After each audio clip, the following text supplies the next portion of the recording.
Commander Emily Brooks stood at the wide window of the U.S. Hawkins Bridge, her heart beating fast as she watched Earth grow smaller behind them. The ship's new engines hummed with a sound unlike anything ever heard in space before. 20 years of work had led to this moment. She touched the cold glass, her reflection showing a woman in her late 30s with short brown hair and determined green eyes. "All systems are running smooth, Commander," said Officer Steve Clark from his station. His fingers moved quickly over the glowing control panel. "The Einstein drive is holding steady at 15% power." Emily nodded, trying to hide her nervousness from the crew. The U.S. Hawking was humanity's biggest gamble, a ship that could bend space itself. While other ships needed months or years to reach Mars, they had done it in minutes. Now they were about to try something bigger. "Status report from all stations," she ordered, turning to face her bridge crew of 12. They were the best Earth had to offer, chosen from thousands of candidates. "Engineering reports all clear," said Chief Engineer Lisa Powell. Her voice was calm, but Emily could see her excitement. "The drive is ready for a full power test. Weapons and shields at full power," added Security Chief Mark Davis. "Though I still say these aliens won't show up. We've never had real proof they exist." Emily was about to respond when red lights started flashing across every screen. The ship's AI spoke in its neutral voice. "Warning. Multiple objects detected entering the solar system. Size and speed match no known human vessels." The bridge went quiet. Emily felt her mouth go dry. "Show me," she ordered. The main screen lit up with a view of space near Jupiter. 15 ships had just appeared. They were huge, each one bigger than the largest cities on Earth. Their shapes looked like giant silver arrowheads, smooth and deadly. "Message coming in," said Communications Officer Rachel Duncan. Her hands shook slightly as she worked her controls. "They're broadcasting on all frequencies, in multiple languages." A deep voice filled the bridge. "People of Earth, this is High Commander Zextal of the Zarx Confederation. Your planet has reached a sufficient level of development to join our empire. Prepare for peaceful integration. Resistance will only cause unnecessary damage." Emily's hands tightened into fists. The alien ships were moving closer, spreading out in a pattern that would let them reach Earth in hours. "Send an emergency signal to command," Emily ordered. "And get me Admiral Wilson." The screen split to show Admiral Robert Wilson's face. His gray hair was messy, like he'd just woken up. "Commander Brooks, I assume you're seeing this." "Yes, sir." "Orders." Wilson's face was grim. "The President is being moved to the bunker. All military forces are on high alert. But you're our only real hope, Brooks. That ship of yours, is it ready?" Emily looked at her crew. They all nodded. "The Einstein drive works, sir. We've tested it at low power, but a full power test could be risky." "We're out of options," Wilson said. "Those alien ships are using some kind of faster-than-light drive we've never seen. But your ship doesn't just move through space, it bends it. You're authorized to show them what humans can do." Emily straightened her uniform. "Understood, sir. U.S. Hawking will engage." After Wilson's image disappeared, Emily took her command chair. "Battle stations, everyone. Lisa, power up the Einstein drive to full capacity. Steve, plot a course that will put us between those ships and Earth. Rachel, send this message to the aliens. This is Commander Emily Brooks of the U.S. Hawking. Earth declined your offer of integration."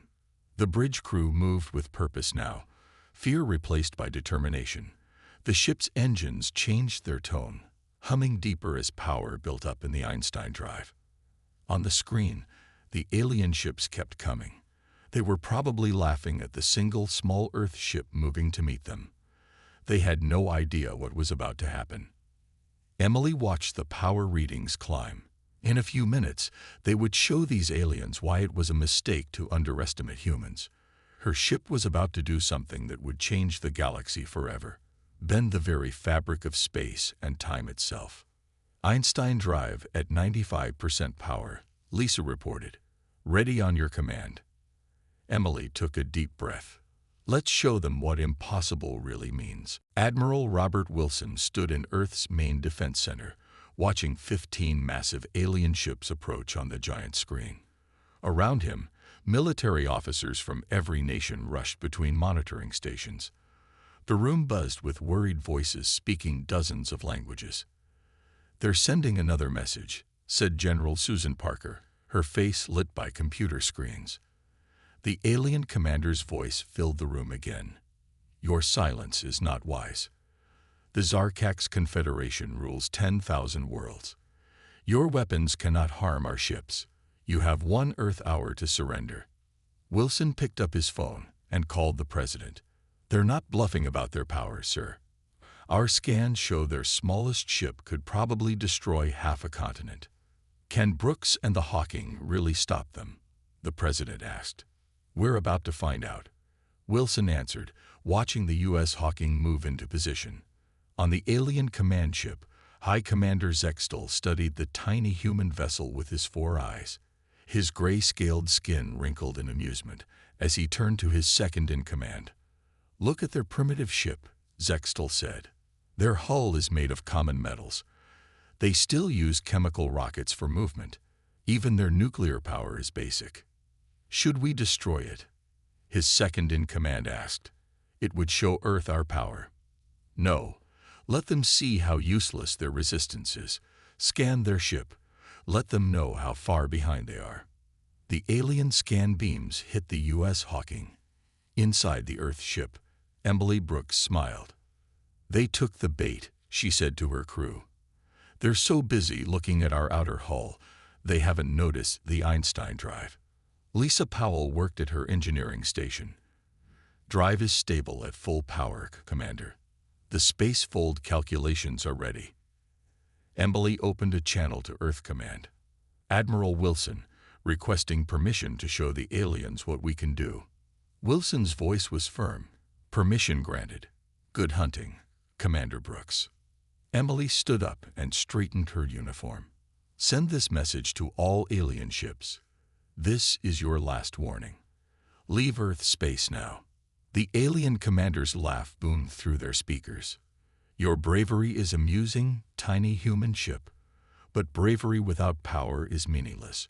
We will take your ship intact. It will make a good museum piece." "All stations ready," Steve Clark reported. Spacefold plotted and locked. Emily took a deep breath. "Begin the fold." The U.S. Hawking's Einstein drive spun up to full power. Blue light rippled along the ship's hull. Inside the bridge, the crew felt a strange pulling sensation, like their bodies were being stretched in impossible ways. On the alien ships, alarms started blaring. "Impossible," Zextal shouted. "The space around their ship, it's bending." The U.S. Hawking seemed to stretch like a rubber band. Then it vanished. "Find them," Zextal ordered. "No ship can just disappear." "Sir," his sensor officer yelled. "They're behind us." "No, they're above us. They're in 7 places at once." The human ship had done the impossible. The Einstein drive wasn't moving through space. It was folding space itself. The Hawking existed in multiple places simultaneously, breaking what the aliens thought were the absolute laws of physics. Emily's voice came from every direction at once. "This is what happens when you threaten Earth. We don't just travel through space. We bend it to our will." To prove her point, the Hawking appeared inside the alien formation. Then it was suddenly 3 kilometers away. Then it split into 4 copies, each one as real as the others. "By the stars," Zextal whispered. "What are they?" Admiral Wilson watched from Earth as the mighty alien fleet broke formation, their ships turning in confusion as the Hawking danced between points in space that shouldn't be connected. "Send word to every Earth government," Wilson ordered. "The Einstein drive works better than we hoped. And send my congratulations to Commander Brooks. She just changed the balance of power in the galaxy." The alien ships started backing away from Earth. Their neat formation was now a scattered mess, each captain trying to track a human ship that could be anywhere or everywhere at once. Emily Brooks allowed herself a small smile as she watched the alien retreat. "Stand down to normal operations," she ordered her crew. "I think they got the message." The stars shifted around the Hawking as its drive powered down. In just 10 minutes, they had shown the galaxy that humanity wasn't just ready for space. They had mastered it in ways other species had never imagined possible. High Commander Zextal's anger filled his ship's bridge. His gray scales had turned dark with rage, and his 4 eyes glowed with dangerous light. The human ship's display of power had made him look weak. In the Zarx Confederation, weakness meant death. "Target their orbital stations," he ordered. "Show these humans what real power looks like." The alien ships turned their weapons toward Earth's space stations. Green energy beams shot out, aimed at the stations where thousands of humans lived and worked. Inside the U.S. Hawking, alarms screamed. "They're firing on the stations," Steve Clark shouted from his post. Commander Emily Brooks didn't hesitate. "Power up the Einstein drive again."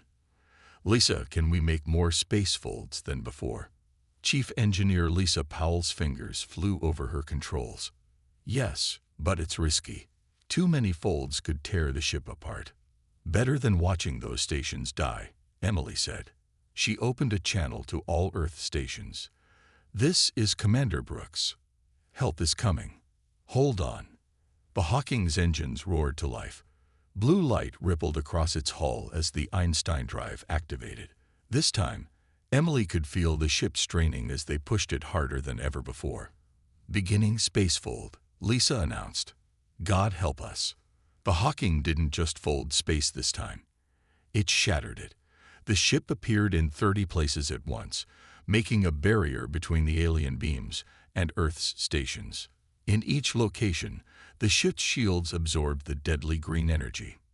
"Impossible," Zextal screamed as his weapons did nothing. "No shield can stop our beams." But the Hawking shields weren't just stopping the beams. They were bending the energy back on itself, using the principles of the Einstein drive to twist space around the attacks. "Drive stability at 40%. Lisa warned. "We can't keep this up." Emily gripped her chair as the ship shuddered. "We don't need to." "Steve, execute attack pattern Brooks 1. The Hawking's multiple images suddenly collapsed into one. Before the aliens could react, the ship folded space in a new way. It didn't just move through the fold, it dragged part of space with it. On the alien ships, crews watched in horror as space itself seemed to bend and twist. Their formation broke apart as ships were pulled in different directions by forces they couldn't understand. "What's happening?" Zextal demanded. His science officer's voice shook. "The humans, they're not just moving through space. They're moving space itself. Our ships are being pulled along with the space they're bending." The Hawking appeared behind the alien fleet. With a pulse of its drive, it created a space fold that wrapped around 3 enemy ships like a net. The aliens fired their engines at full power, but they couldn't escape. The space they were trying to move through was no longer straight. "This is Commander Brooks," Emily broadcast to the alien fleet. "We don't want to destroy you, but we will if we must. Choose carefully." On Earth, Admiral Wilson watched the battle with pride. The alien ships looked like toys being juggled by an invisible hand, their mighty weapons useless against an enemy that could change the rules of space itself. "Sir," General Parker said, "other alien ships are appearing at the edge of the solar system, but they're not coming closer. They're just watching." Wilson nodded. "Of course they are. They want to see if the stories are true, if humans can really bend space and time." The Hawking released its spacefold, freeing the trapped alien ships. They drifted in space, their crews trying to understand what had just happened to them. Emily checked her ship's readings. The Einstein drive was hot, pushing its limits, but it had worked better than anyone had hoped. "Stand down to normal operations," she ordered, "but keep the drive ready." "Commander," Rachel Duncan called from communications. "The alien commander is sending a message." Zextel's voice was different now. The arrogance was gone. How? How did you achieve this? Our greatest scientists said it was impossible. Emily smiled. That's the difference between us, Commander. You look for what's possible. We humans dream of the impossible. And then we make it real. The alien ships started to retreat, moving slowly like wounded animals.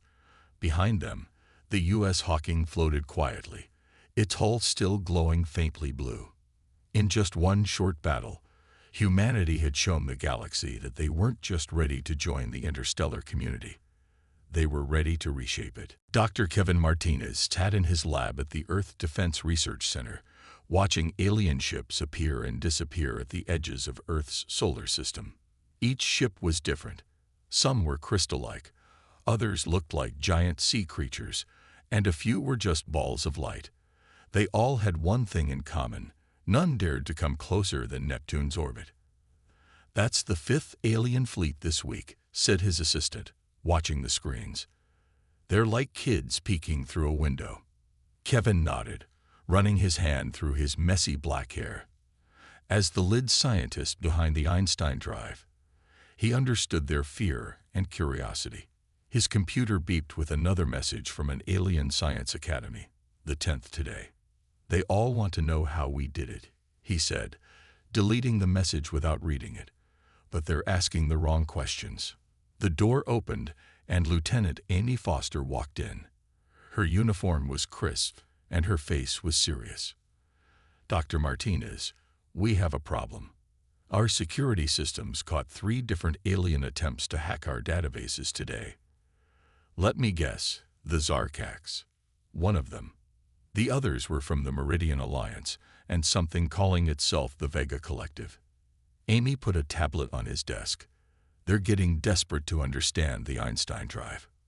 On the U.S. Hawking, Commander Emily Brooks was having her own problems with alien attention. Her ship hadn't had a quiet moment since the battle. Alien vessels kept trying to scan them, and strange signals targeted their computers daily. Another ship approaching. Steve Clark announced from his station. This one was beautiful. It looked like a silver tree with glowing leaves. "Meridian Alliance diplomatic vessel," Rachel Duncan said from communications. "They're asking for a meeting." Emily sighed. "Tell them the same thing we told the others. All diplomatic contact must go through Earth Command."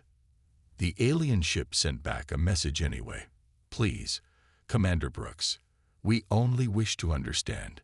Your ship does what our greatest minds said was impossible. You bend the fabric of reality itself. How can we trust a species with such power?" At Earth Command, Admiral Wilson was dealing with the political side of their sudden fame. The main screen showed representatives from 3 major alien powers, the Meridian Alliance, the Vega Collective, and even the humbled Zarx Confederation. "Earth must share this technology," the Meridian speaker said. His hologram showed a tall being made of shifting crystal. "It changes everything we know about space travel." The Vega representative, a ball of blue light, pulsed in agreement. "If one world has this power, all must have it. Balance must be maintained." Wilson stayed calm. "Earth has no obligation to share anything, especially since the first contact we had was an invasion attempt." In his lab, Kevin worked on the next version of the Einstein drive. His screen showed the complex mathematics that made space bending possible. Amy Foster stood guard at his door, watching for spies. "You know what's funny?" Kevin said, looking up from his work. "We only discovered this because we didn't know it was impossible. Every alien race was so sure space couldn't be folded that they never really tried." "Their loss," Amy said. "Our gain." An alert flashed on Kevin's screen. Someone was trying to break into the lab's systems again. Amy pulled out her phone to call security, but Kevin waved her off. "Let them look," he said. "They won't understand what they find. The math isn't the important part.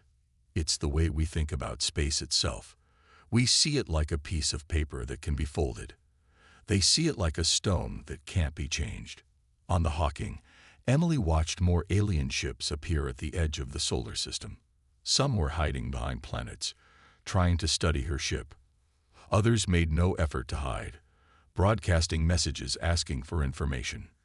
Commander Rachel called out, "The Meridian Alliance is offering us membership in their council. As equals, they say our understanding of space-time makes us a Class A civilization." Emily smiled. Just 2 weeks ago, the aliens had thought Earth was primitive. Now they were offering seats on their highest councils, all because humans had done something they thought was impossible. "Send them to Earth Command," she said, "and plot us a course to Jupiter. Let's give our audience another show of what humans can do." The Hawkins-Einstein drive hummed to life, and space began to bend around the ship once again. In the darkness of space, dozens of alien vessels watched, trying to understand how these newcomers had changed everything they thought they knew about the universe. Lieutenant Amy Foster stared at the security camera footage in disbelief. The intruder looked human, but moved too smoothly. It was trying to enter Lab 7, where Dr. Kevin Martinez kept his Einstein drive research. "Computer, lock down the facility," she ordered. "And get me Dr. Martinez." Alarms blared through the Earth Defense Research Center. Security teams rushed through the halls with weapons ready. The intruder turned to face a camera, and Amy saw its mistake. Its eyes reflected light like a cat's. "Zarx shapeshifter," she said into her radio. "They're getting better at looking human." Kevin Martinez was already awake when Amy's call came.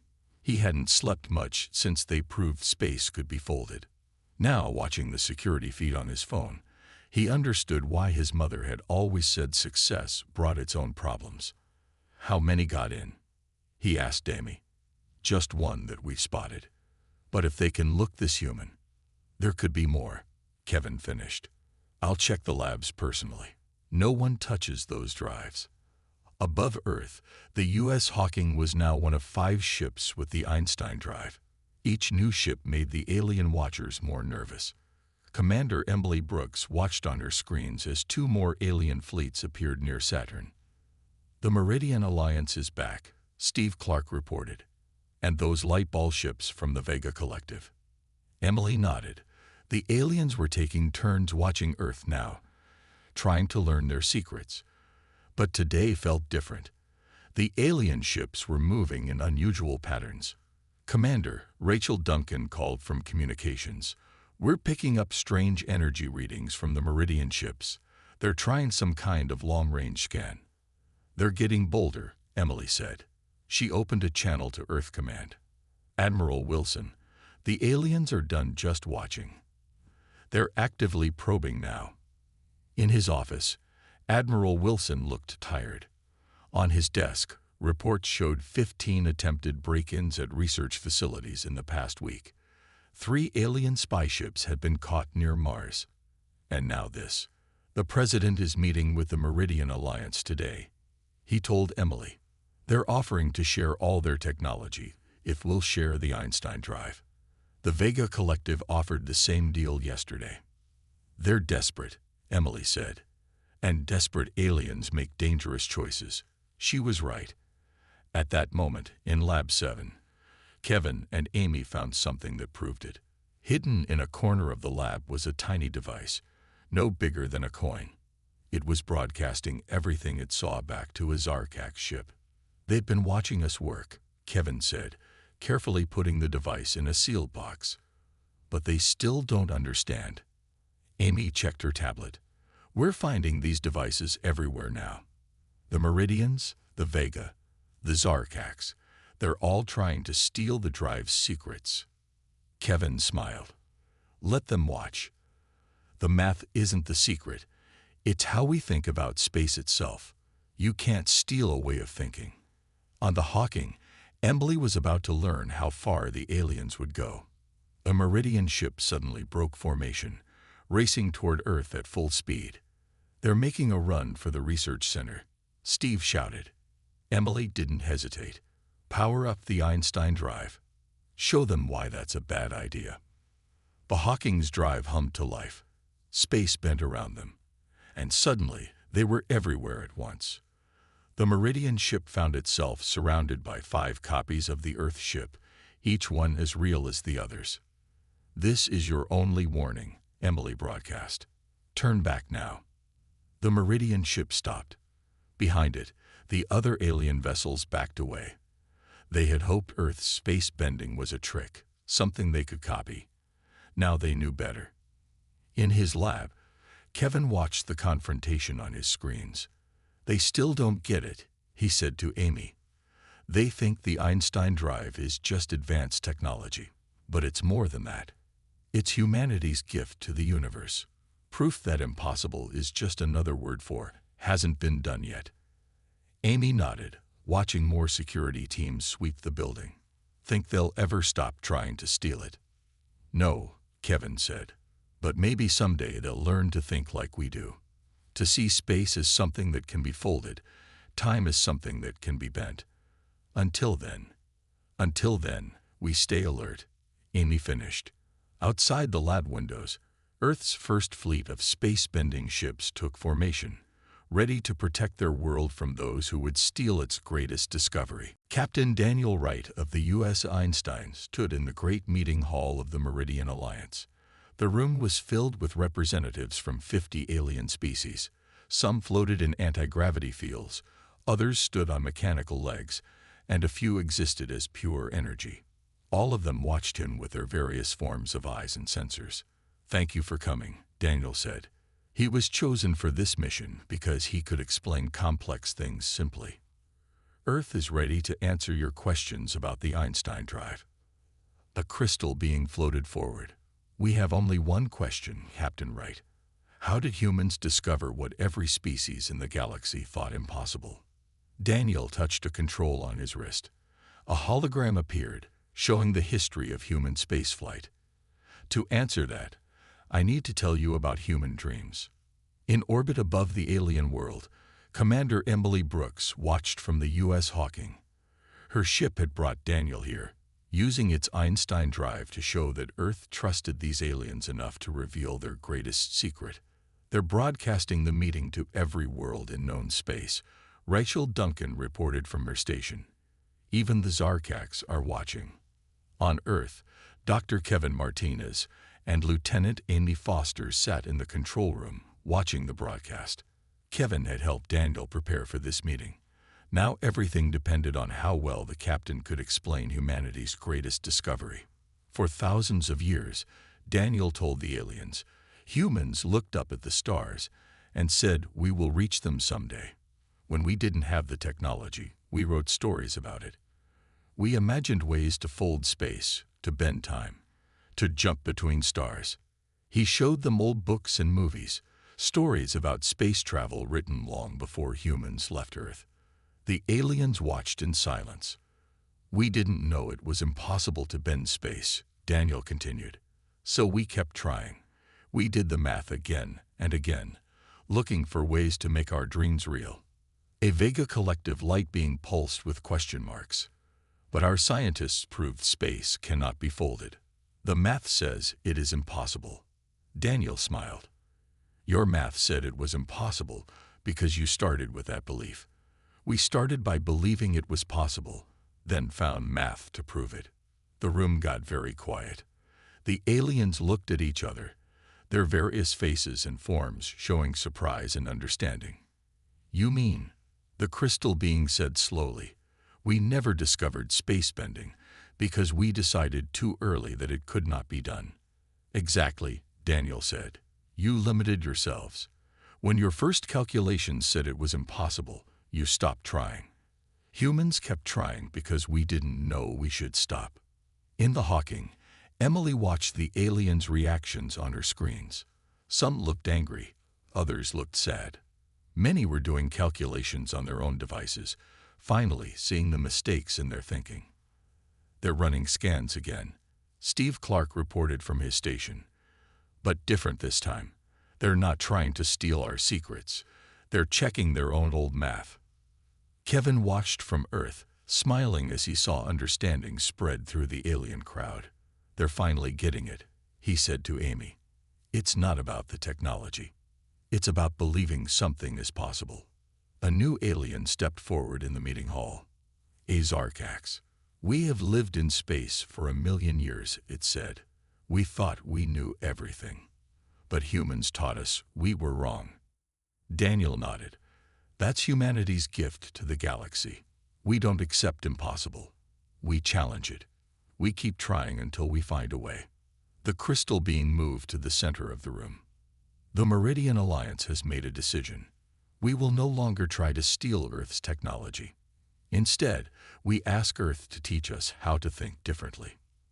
Other aliens joined in, their various voices and communication methods all saying the same thing. They wanted to learn humanity's way of thinking. In orbit, Emily felt her ship's Einstein drive hum softly. The device that bent space and time wasn't just a machine. It was proof that the impossible could become possible if you refused to accept limits. "Send a message to Earth Command," she told Rachel. "Tell them Phase 1 of diplomatic contact is complete. The aliens don't want our technology anymore. They want something more valuable." "What's that?" Rachel asked. Emily smiled. "They want to learn how to dream like humans do."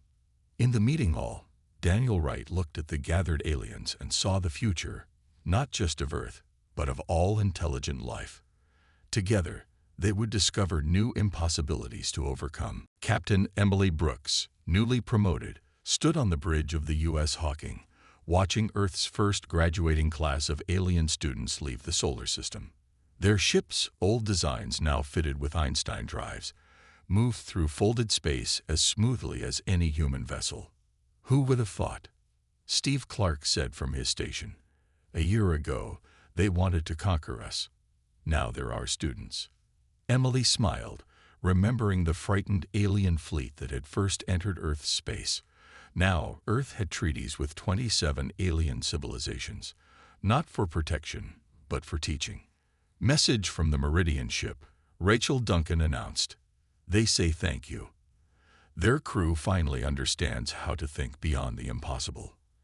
At the Earth Defense Research Center, Dr. Kevin Martinez watched the alien ships practice space folding. Next to him, Lieutenant Amy Foster checked security readings more from habit than worry now. "Remember when we had to guard the labs day and night?" Amy asked, putting down her tablet. "Now they're asking permission to learn instead of trying to steal." Kevin nodded. His lab had changed. Where once he worked alone, now he had students from a dozen worlds. Some looked human, others were very different, but they all shared one thing: the desire to learn humanity's way of thinking. "The Zarx student graduated top of the class," he said. "Funny how things work out." In Earth Command, Admiral Wilson met with representatives from the Galactic Council, a new organization formed after Earth's discovery. Aliens who once ruled space now sat as equals with humans, learning and sharing. "Earth has changed everything," the Vega Collective representative said, its light form glowing softly. "We thought we were teaching humanity about space. Instead, humanity taught us about possibility." Wilson looked at the reports on his desk. Earth ships now helped protect trade routes across the galaxy. Human scientists worked with alien researchers to solve problems that both sides once thought impossible. And it all started because humans didn't know they couldn't bend space. "The new fleet is ready," he told the council. 10 ships, crews from 8 different species, all trained in Earth's methods. On the Hawking, Emily prepared for her new mission. Her ship would lead the first mixed human-alien exploration fleet. They would go beyond known space, looking for new impossible things to make possible. "All ships report ready," Steve said. Behind the Hawking, 9 other ships waited. Each had a human commander and an alien crew, combining Earth's creativity with alien experience. "Send a message to all ships," Emily ordered. "It's time to show the galaxy what we can do together." In his lab, Kevin worked with his newest class of students. On his screens, complex equations showed new ways to bend not just space, but reality itself. "The key," he told his alien students, "is to never start with impossible.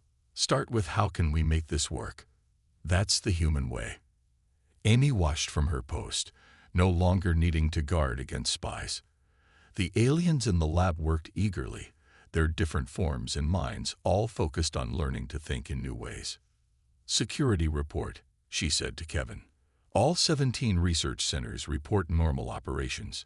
No attempts at theft, no unauthorized scans, just learning." The Hawkins-Einstein drive hummed to life. Behind it, 9 ships, each a different alien design, powered up their own drives. Space began to bend and fold around them in ways that, just a year ago, the galaxy had thought impossible. "All ships, prepare for spacefold," Emily announced. "Remember your training. Don't think about what you can't do. Think about what you want to do, then find a way to do it." The alien crews responded with confidence. They had learned well. Their ships moved through folded space as if they had been doing it all their lives. As Earth grew smaller behind them, Emily thought about how much had changed. Humans had gone from being unknown to teaching the galaxy a new way of thinking. They had turned ancient enemies into eager students and impossible dreams into everyday reality. "Plot a course beyond known space," she ordered. "Let's see what other impossible things we can make possible." The fleet disappeared into folded space, carrying the combined knowledge and dreams of Earth and its new allies. Behind them, in labs and schools across the galaxy, more students learned the human way, to never accept impossible as an answer, but to see it as a challenge waiting to be overcome. The age of impossibility was over. The age of human dreams had begun.